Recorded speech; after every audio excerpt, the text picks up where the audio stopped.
বর্তমান সময়ে সোশ্যাল মিডিয়াতে ভেসে বেড়াতে দেখা যায় বিভিন্ন উপস্থাপিকা বিভিন্ন মেয়েদেরকে প্রশ্ন করে যে বিয়ের জন্য আপনার কেমন ছেলে পছন্দ। সেক্ষেত্রে মেয়েদের কিছু বলতে শোনা যায় তাদের মাসে 1 লক্ষ, 2 লক্ষ, 5 লক্ষ, কখনো কখনো 20 লক্ষ টাকা পর্যন্ত মান্থলি ইনকাম তারা দাবি করে। আমি জানি না এতগুলো টাকা ইনকাম করে আসলে তারা কি করবে। তো যাই হোক না কেন, আমরা তাদের ব্যাপারটা দেখেছি। এখন বর্তমানে অ্যাজ এ মুসলিম ছেলে হিসেবে একটা ছেলের বিয়ের জন্য কেমন মেয়ে নির্বাচন করা উচিত, চলুন তো দেখে নেওয়া যাক। সর্বপ্রথম যে জিনিসটা প্রয়োজন সেটা হচ্ছে ধার্মিকতা। মেয়ে ধর্মভীরু এবং ধর্মের প্রতি শ্রদ্ধাশীল হতে হবে, এবং মেয়ে হবে নমনীয়, তার হৃদয়টা হতে হবে কমন। সেকেন্ড যে অপশনটা আছে সেটা হচ্ছে পর্দা। পর্দা নিয়ে যদি বলতে হয় মোটামুটি সারা দিন পার হয়ে যাবে, কিন্তু পর্দা নিয়ে বলাটা শেষ হবে না। কারণ একটা মেয়ের সব থেকে বেশি গুরুত্বপূর্ণ জিনিসটা হচ্ছে পর্দা। ইসলামে পর্দাকে একটি মেয়ের জন্য ফরজ করা হয়েছে। এটা ওয়াজিব বা নফল কোনো কাজ নয়, ফরজ। ফরজ মানে মানতেই হবে, এটা সবাই জানে। যাই হোক, তো পর্দার ব্যাপারটা, পর্দাকে যদি আপনি ডিফিনেশন করেন তাহলে দেখবেন এটা অনেকভাবে ধরা যায়। কারণ অনেক মেয়ে আছে নিজের পাপকে বাঁচানোর জন্য সে পর্দা করে। সো আমাদেরকে খুঁজে বের করতে হবে এর প্রতি শ্রদ্ধাশীল হয়ে তার পর্দাটাকে সে লালন করতেছে এবং ধারণ করছে এমন একটা মেয়েকে খুঁজে বের করতে হবে যে আল্লাহর জন্য পর্দা করে এবং ইসলামিক রুলস, আল্লাহর কর্তৃক রুলস, এই কারণেই সে পর্দা করে। এমন একটি পর্দা করা মেয়েকে আপনার খুঁজে বের করা জরুরি। কেননা যদি রহমতময়ী নারী আপনি পেতে চান তাহলে অবশ্যই আপনাকে একজন সঠিক পর্দা করা মেয়েকে খুঁজে বের করা অত্যন্ত জরুরি। এবং আপনি যদি আপনার ইহকাল এবং পরকাল দুইটা জীবনেরই দায়িত্ব নেবে এমন নারী পর্দার মধ্যেই লুকায়িত। কারণ রহমত মূলত পর্দার মধ্যে থাকে। পর্দা ছাড়া কোনো নারীর কখনো রহমত থাকতেই পারে না। সুতরাং পর্দাটা খুবই গুরুত্বপূর্ণ। এবার আমরা যে শিক্ষাটাতে আসবো সেটা হচ্ছে একাগ্রতা। একাগ্রতা জিনিসটা বর্তমান সময়ের প্রেক্ষিতে যদি আমি বলি তাহলে এক মানুষে আসক্তি। আর বর্তমান সময় ডিভোর্সের সব থেকে বড় কারণই আপনি যদি খেয়াল করে দেখেন, সব থেকে বড় কারণ হচ্ছে পরকীয়া। আর এর কারণ কি, এক নারী বা এক পুরুষ সে হচ্ছে বেশি দিন একজনের প্রতি আসক্তি থাকে না। এ কারণেই কিন্তু ডিভোর্স বা বিবাহ বিচ্ছেদটা সব থেকে বেশি হয়।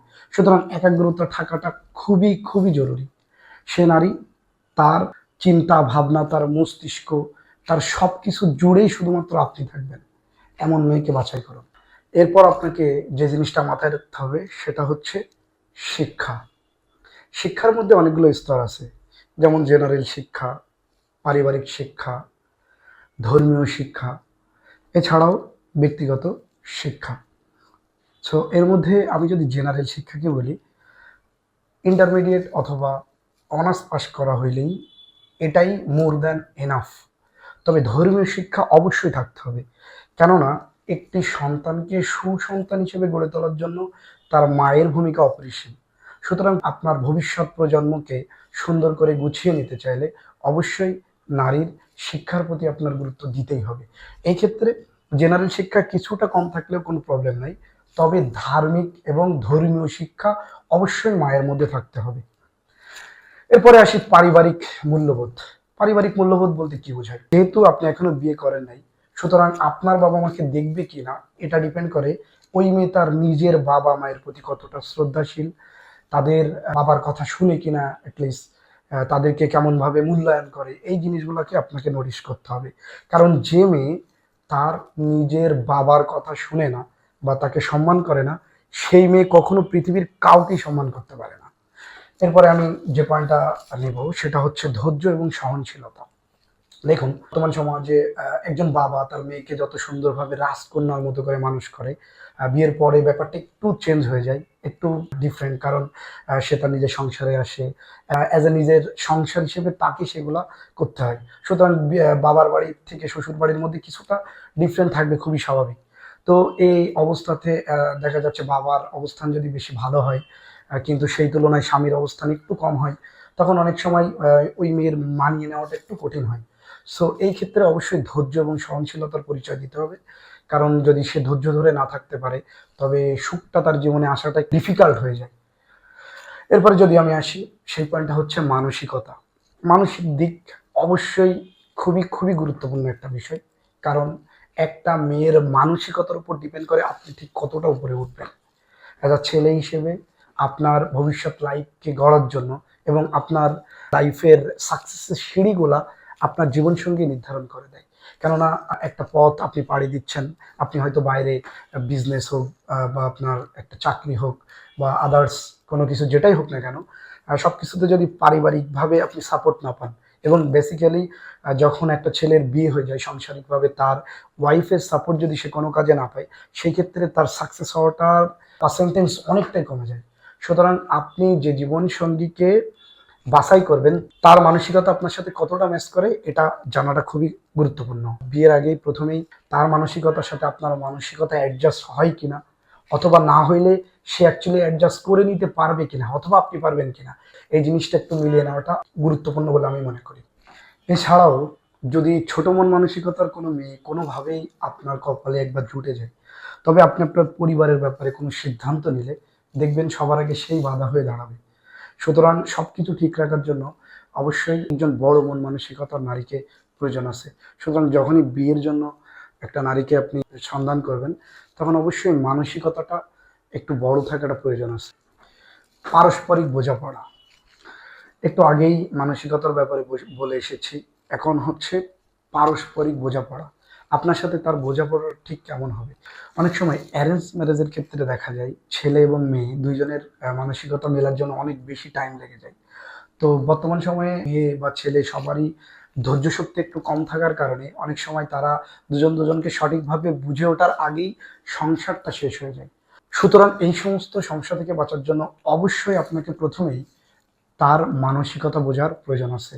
যখনই আপনি বিয়ের জন্য একজন মেয়েকে বাছাই করবেন, তার সাথে প্রথমেই কথা বলে পারস্পরিক বোঝাপড়াটা করে নেবেন যে অ্যাকচুয়ালি আপনি এটা চান ওটা চান, বা আপনার মেন্টালিটি সিস্টেমটা অ্যাটলিস্ট তাকে বলতে হবে, তারটা শুনতে হবে।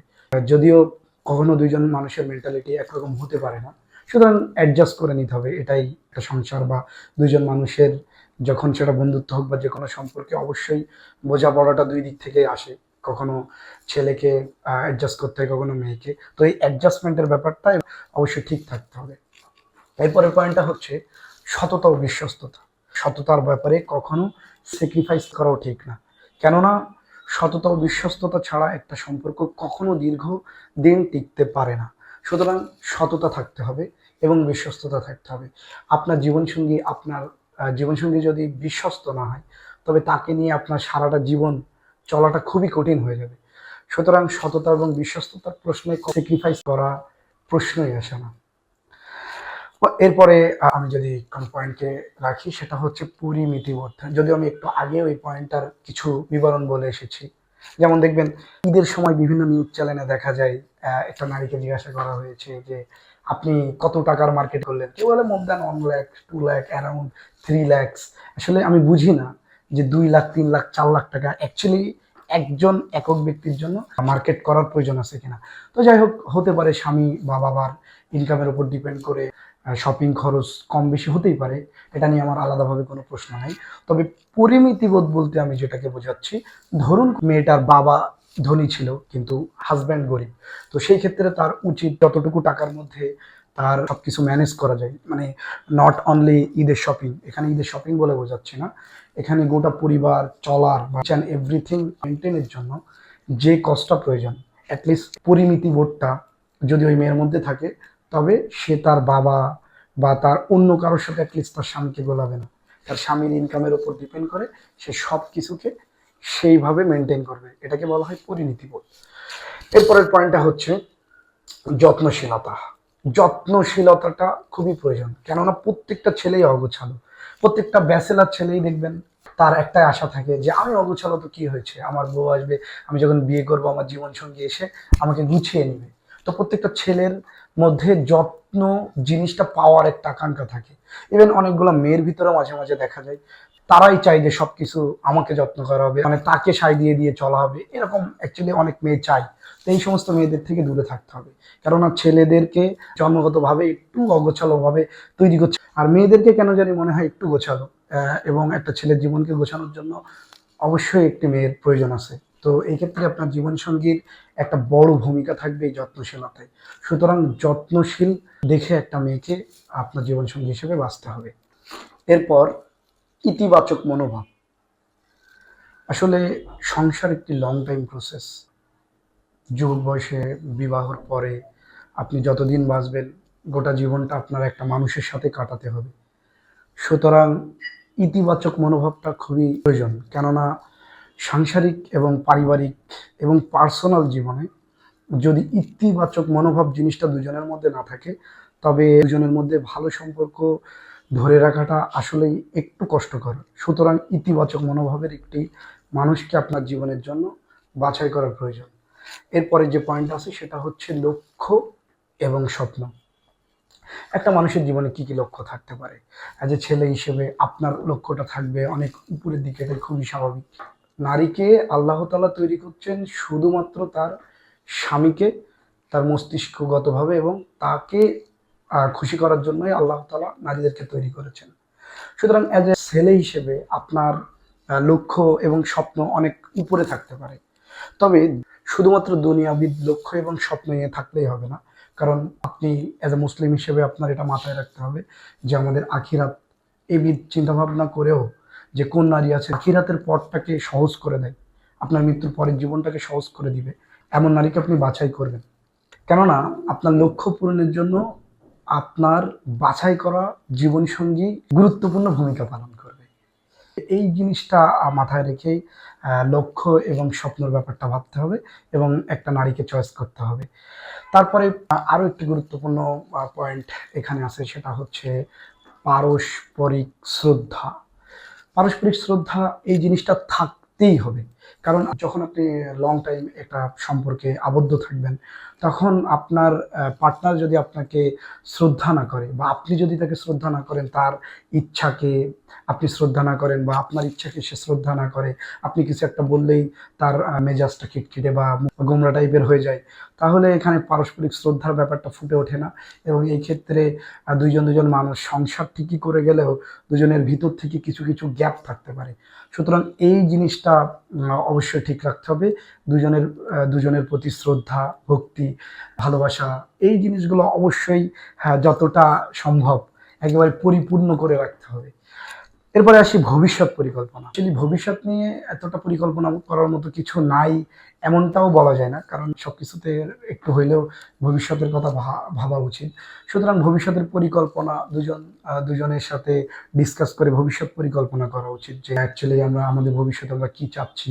এই জিনিসগুলো আসলে দুজনের বোঝাপড়ার মধ্যে হওয়া উচিত। অনেক সময় আছে আমরা পরিবারের অন্য ব্যক্তির চাপে পড়ে দুইজন চাচ্ছে না, এরপরে অনেক কিছু আমাদের করতে হয়। তো এই জিনিসগুলো আসলে দুজনের পারস্পরিক বোঝাপড়ার মাধ্যমেই করা উচিত, কারণ হুট করে একজনের পক্ষ থেকে একটা ডিসিশন নিয়ে কোনো কিছু করা উচিত না। এই ক্ষেত্রে ভবিষ্যৎ পরিকল্পনাটা জরুরি। মোটামুটি অনেকগুলো পয়েন্টই বললাম। এখন বেসিক যদি কিছু পয়েন্ট বলি, সোশ্যাল মিডিয়া বিমুখতার একটা ব্যাপার আছে। আর দেখুন, বর্তমান সমাজে মেয়েরা সোশ্যাল মিডিয়ার প্রতি ইফেক্টেড। সুতরাং সোশ্যাল মিডিয়া একটা সংসার থেকে শুরু করে একটা প্রজন্মকে ধ্বংস করতে পারে। সুতরাং আপনার এমন মেয়েকে বাছাই করতে হবে যে আপনার এক কথায় সোশ্যাল মিডিয়াকে তার জীবন থেকে টোটালি হারাম করে দিবে, এমন একজন মেয়েকে আপনি খুঁজে বের করুন। অথবা সোশ্যাল মিডিয়ার প্রতি যদি তার মোটামুটি একটু চাহিদা থাকেও, সে আপনার কথাই চাইলেই সোশ্যাল মিডিয়াকে ছেড়ে দিতে পারবে। শুধু সোশ্যাল মিডিয়া নয়, যে আপনার কথাই গোটা পৃথিবী ছেড়ে দিতে পারবে, এমন একটা মেয়েকে খুঁজে বের করা জরুরি। এখন সর্বশেষে এসে আমি যদি এভাবে বলি যে আমি যতগুলা পয়েন্ট বা যতগুলা জিনিসকে নিয়ে ভিডিওটা সাজিয়েছি, হয়তোবা আপনাদের মনে হতে পারে যে একটা মানুষের ভিতরে এত কিছু কিভাবে সম্ভব। হ্যাঁ, এটা ঠিক, একটা মেয়ের ভিতরে বা একটা ছেলে বা একটা মানুষের ভিতরে হয়তোবা এত কিছু থাকা সম্ভব না। কিছু জিনিস থাকবে, কিছু জিনিস থাকবে না। হয়তো আমার বলা এই জিনিসের বাইরেও কিছু জিনিস থাকতে পারে, আবার এর ভিতরে অনেক কিছু নাও থাকতে পারে। তবে দিন শেষে এই জিনিসগুলা প্রয়োজন, সেগুলাকে সে নিতে, আপনি জাস্ট তাকে বলবেন, সেই জিনিসগুলাকে মানতে বাধ্য এবং সে মানবে, এমন বাধ্য একজন মানুষকে আপনি আপনার জীবনসঙ্গী করুন। কারণ দিন শেষে নারী পুরুষের মানসিক শান্তিকে বয়ে আনে। সুতরাং আপনার মানসিক শান্তির জায়গাটা যদি সে নষ্ট করে দেয়, বা আপনি নিজেই প্রথম পর্যায়ে বাছার, মানে আপনি যখন মেয়ে দেখতে যাচ্ছেন, তারা যদি প্রথম পর্যায়ে, আমি যেটা বলেছি, সোশ্যাল মিডিয়াতে টাকার ব্যাপারটা ছড়িয়ে বেড়াচ্ছে বিভিন্ন জায়গায়, তো আপনি এজ এ মুসলিম ছেলে হিসেবে একটা নারীর ভিতরে কেন এগুলো চাইবেন না? আমার প্রশ্নটা এখানে, কেন আপনি চাইবেন না? যদি কিছু কম থাকে, আপনাকে বুঝতে হবে যে তাকে আমি এটা বললে সে অ্যাকচুয়ালি শুনবে কিনা। অনুগত, আপনি অ্যাজ এ স্বামী হিসেবে আপনাকে সে অনুগত্য করবে, আপনার প্রতি শ্রদ্ধা ভক্তি সবকিছু তার অনেক বেশি থাকবে। এই সবকিছু সে মেনটেন করবে এবং আপনাকে মানিয়ে চলবে। আপনি যেটা বলবেন সেটাই তার কাছে রাইট, আপনি ভুল বললে ভুল, এভাবেই সে চলবে। আপনি ধর্মীয় কোনো কথাবার্তা বা ইসলামিক কোনো জিনিস ব্যতীত যাই বলবেন না কেন, সেই সব কিছুই সে মানবে। আপনাকে খুশি করার চেষ্টা করবে, আপনার জন্য সাজবে, আপনার জন্য রান্না করবে, আপনার কথা ভাববে, আপনার ভালো হবে ভেবে সে সব কিছুই করবে। এমন একজন নারীকে আপনি আপনার জীবনের জন্য বাছাই করুন। তবে হ্যাঁ, সর্বশেষ আরো একটি কথা বলি, শুধু মেয়ে নয়, একই সাথে আপনারও অনেক কিছু পরিবর্তনের ব্যাপার আছে। সুতরাং আপনাকেও মেন্টালি প্রিপেয়ার থাকতে হবে। সবসময় মাথায় রাখবেন, অন্য একটা মানুষকে গুছিয়ে নেওয়ার আগে নিজেকে গোছানোর প্রয়োজন আছে। সুতরাং আপনি কাউকে দিয়ে স্যাক্রিফাইস করানোর আগে আপনার নিজেরও স্যাক্রিফাইস করার মতো মনোভাবটি নিজের ভিতরে লালন করতে হবে। এজ এ পুরুষ বলে আমি পৃথিবীর সবকিছু করতে পারবো, ব্যাপারটা এমন নয়। আমি যদি কবির ভাষায় বলি, সৃষ্টির যা কিছু চিরকল্যাণকর, অর্ধেক তার আনিয়াছে নারী, অর্ধেক তার নর।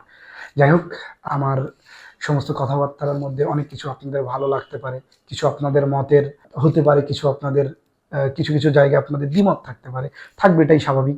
তো আমি আমার জায়গা থেকে বললাম, আপনাদের জায়গা থেকে যদি এক্সট্রা কোনো কিছু থাকে অবশ্যই আপনারা সেটা অ্যাড করতে পারেন। কারণ মনে রাখবেন, বিবাহর পূর্বে একটা মেয়েকে জানা খুবই গুরুত্বপূর্ণ একটা জিনিস, কারণ আপনি তার সাথে গোটা জীবনটা কাটাবেন। সুতরাং এই জিনিসটাকে হেলায় কাটানো কখনোই উচিত নয়। বিয়ের আগে একটা মেয়ের সম্পর্কে সুন্দরভাবে জানুন, যতটুকু জানা পসিবল, যতটুকু সুযোগ আপনি পান জানার জন্য, অবশ্যই এই সময়টা আপনি এই দিকে দেন। অন্য কোনো জায়গায় মনোনিবেশ না করে সেই মেয়েটার সম্পর্কে জানার চেষ্টা করুন, যে আপনার ভবিষ্যৎ জীবনে আপনার জীবনসঙ্গী হতে যাচ্ছে, তার মেন্টালিটি থেকে শুরু করে এই যতগুলো আমি পয়েন্ট বললাম, এই জিনিসগুলো একটু ঝালিয়ে নেওয়ার চেষ্টা করবেন। ধন্যবাদ সকলকে। আসসালামু আলাইকুম।